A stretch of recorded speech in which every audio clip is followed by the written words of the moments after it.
Pound Daily, ranking the Browns' 4 worst moves this 2023 offseason. Number 4, staying the course at linebacker. Number 3, not adding another running back.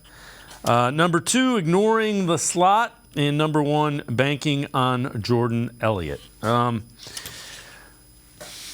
I don't know that they're necessarily banking on Jordan Elliott, and I don't know that they ignored the slot. You've got a couple of guys you can switch in and out through that slot, and they may still add another running back. I mean, let's... Yeah, I see these, and I would say it's a little too early to kind of say these are the worst moves of the offseason, because now I do agree with linebacker. I feel like you needed to make an addition there.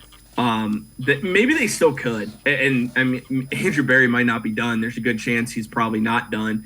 Not another running back. To this point, I do agree with that. But again, we haven't even had OTAs. We haven't had training camp yet. That can still change. Ignoring the slot, I think Elijah Moore is going to play in the slot for you. So I don't think they ignored that one.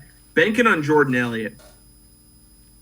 Until they add another defensive tackle, that's a fair one, because we have not seen enough from Jordan Elliott to really say this guy should be our starting defensive tackle, even though Myles Garrett seems to really believe Jordan Elliott's going to take a big step forward this year. But I think these are a little bit too early to really say that these are the worst moves of the offseason, because the offseason is not over. I mean, OTAs start this week. We haven't had training camp yet. We haven't had preseason games.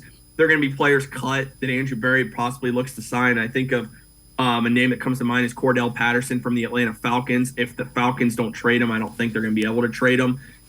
He gets cut. I think he could be an addition the Browns look to sign at a very cheap contract. There are going to be moves still to be made here. So a little bit too early to say some of the worst moves at this point, just because there's still a lot more to go this offseason.